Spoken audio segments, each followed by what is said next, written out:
ముఖ్యమైన విషయం అధ్యక్ష, ఇది తమరు మొన్న నార్మల్ ప్రశ్నోత్తరాలు సమయంలో ఇంకా అందరూ కూడా మాట్లాడాలని చెప్పి దీన్ని డిస్కషన్ కింద మార్చినందుకు మీకు హృదయపూర్వకమైన ధన్యవాదములు అధ్యక్ష. ఎందుకంటే రాష్ట్రంలో ఎవరైతే టిట్కో ఇళ్ళు దాని గురించి డబ్బులు కట్టారో ఇప్పటికీ కూడా చాలా ఇళ్ళు ఇవ్వనందు వలన పరిస్థితుల్లో వారు మానసిక బాధని ఈ సభ ద్వారా మంత్రివర్యులకి అట్లాగే మిగిలిన సభ్యులకి అట్లాగే ఎవరైతే టిట్కో ఇళ్ళు గురించి డబ్బులు కట్టిన వాళ్ళకి కూడా తెలియాలి అనే ఉద్దేశంతో మీరు చేసిన పని చాలా హర్షదాయకం అధ్యక్ష. అధ్యక్ష, ఏదైతే మేము క్వశ్చన్ అడిగామో అధ్యక్ష, దాంట్లో రీజన్స్ ఫర్ ఎందుకు డిలే అవుతుంది అని చెప్పి రీజన్స్ అడిగితే గౌరవ మంత్రివర్యులు దానికి రీజన్స్ పెద్దగా వారు ఇచ్చిన ఇన్ రైటింగ్ దాంట్లో స్పందించలేదు అధ్యక్ష. ముందుగా 2017 సంవత్సరంలో గౌరవ ప్రధానమంత్రి అట్లాగే గౌరవ ముఖ్యమంత్రి గారు ఏదైతే అందరికీ ఇళ్ళు ఇవ్వాలి అనే ఉద్దేశంతో కేంద్ర ప్రభుత్వము 7,01,000 ఇళ్ళు కేటాయిస్తే మన రాష్ట్ర ప్రభుత్వము ఆ రోజున్న రాష్ట్ర ప్రభుత్వము గౌరవ ముఖ్యమంత్రి గారు 5,14,000 ఇళ్లకి అడ్మినిస్ట్రేటివ్ శాంక్షన్ చేస్తే తర్వాత 4,68,000 ఇళ్ళని టెండర్లు పిలిస్తే తర్వాత వచ్చిన ప్రభుత్వం అధ్యక్ష, ఏదైతే జగన్మోహన్ రెడ్డి గారు వచ్చిన ప్రభుత్వము 2,53,000 ఇళ్లని క్యాన్సిల్ చేశారు అధ్యక్ష.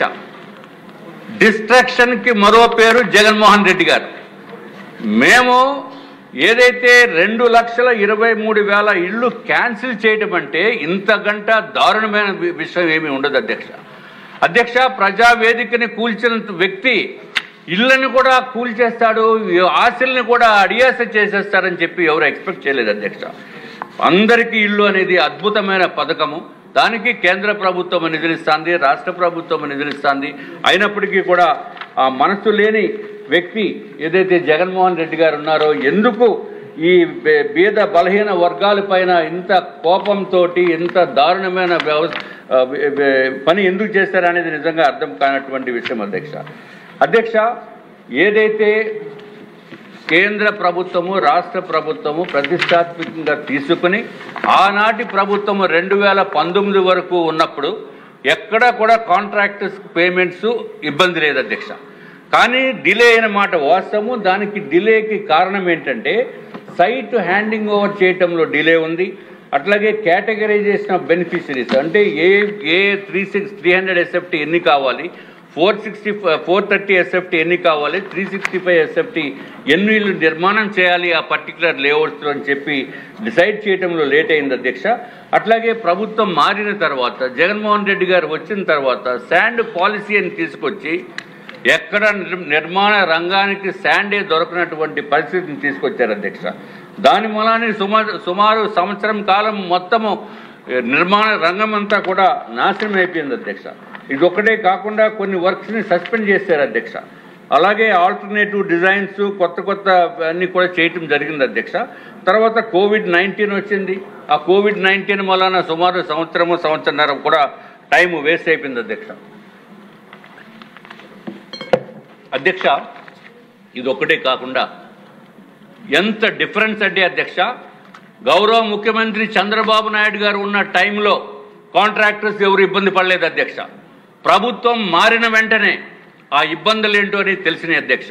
అటు కాంట్రాక్టర్స్కి బెనిఫిషరీస్కి ఇద్దరికీ కూడా హోల్సేల్గా తెలిసినాయి.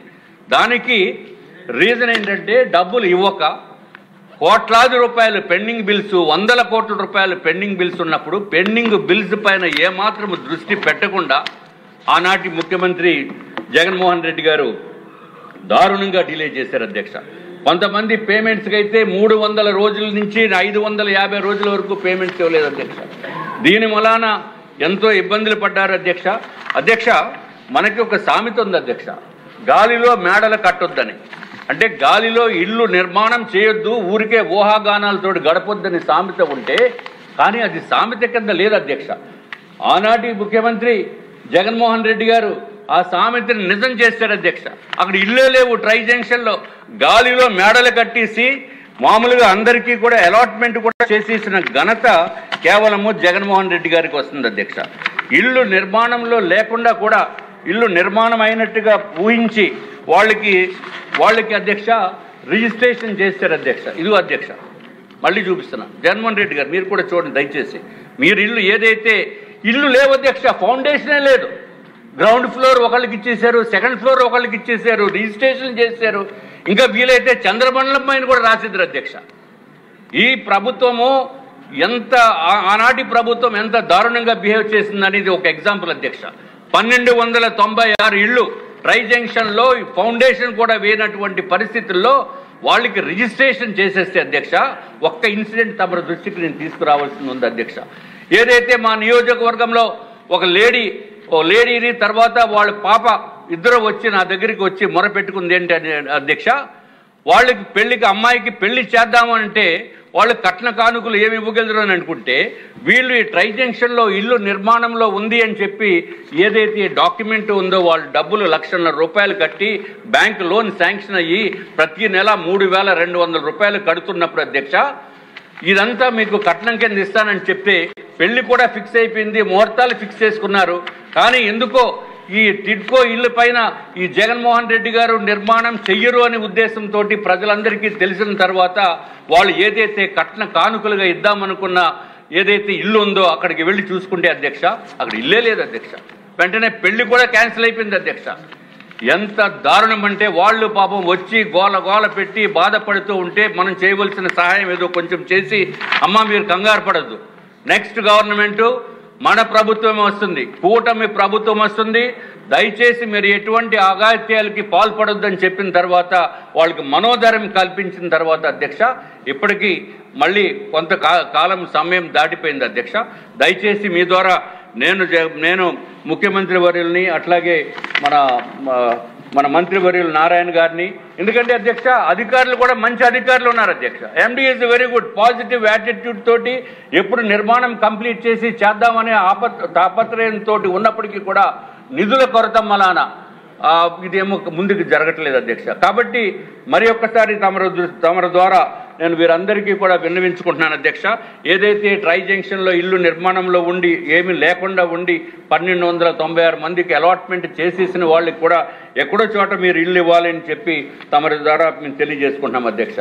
అధ్యక్ష ఇంకొక విషయం ఏంటంటే అధ్యక్ష, ఏపీ టిడ్కో బెనిఫిషరీస్కి కానీ కాంట్రాక్టర్స్ కానీ ప్రభుత్వానికి కానీ మొత్తం ముగ్గురు నాశనం చేయగలిగిన వ్యక్తి, సామర్థ్యమైన వ్యక్తి కేవలం జగన్మోహన్ రెడ్డి అధ్యక్ష.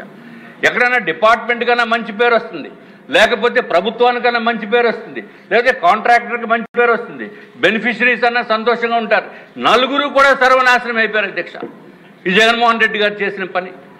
అరే ఇంత దారుణమైన పని ఎక్కడ కూడా అసలు కామన్ సెన్స్ ఉన్న వాళ్ళు ఎవరు కూడా చేయరు అధ్యక్ష. ఎందుకు అంత కక్షపూని చేశారు అనేది ఎవరికి అర్థం కాదు అధ్యక్ష.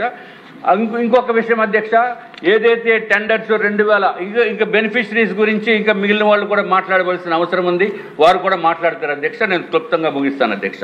అధ్యక్ష ఏదైతే కాంట్రాక్టర్స్ విషయాల్లో కూడా ఎంతో ఇబ్బందులకి గురి చేశారు అధ్యక్ష. ఏదైతే కాంట్రాక్ట్లో జీవో నెంబర్ 94, జీవో 35 ఉందో అది కాంట్రాక్ట్లోనే నిర్మితమై ఉన్న క్లాజెస్ అధ్యక్ష.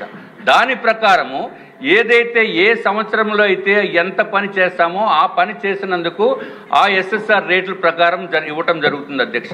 నెక్స్ట్ ఇయర్ కనుక ఏదైనా కారణంతో డిలే అయ్యి, ప్రభుత్వ కారణాలతోటి డిలే అయ్యి కాంట్రాక్టర్ రెస్పాన్సిబిలిటీ కాకపోతే ఎక్స్టెన్షన్ ఆఫ్ టైము ఇచ్చినప్పుడు దానికి మళ్ళీ జీవో 35, జీవో 94 అప్లై అవుతుంది అధ్యక్ష. ఈ 15 నెలల కాలమే ఒరిజినల్ కాంట్రాక్టెడ్ అధ్యక్ష.